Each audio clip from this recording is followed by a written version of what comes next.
In this tutorial, we'll show you how to set up Biller Direct. First, go down to Payment, then select Biller Direct. Take a moment to go through this information, then click Next. Click Next again, then click Add a Bill.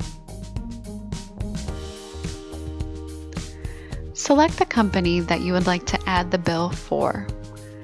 If you don't see your company on this list, you can search for your company using our search bar at the top.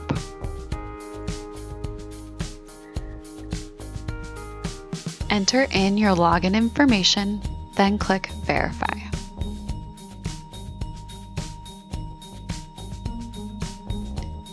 Once your account has been verified, you can either add another bill or click I'm done.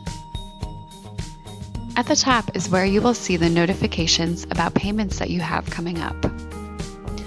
To add another bill, go to the bottom and click Add a Bill.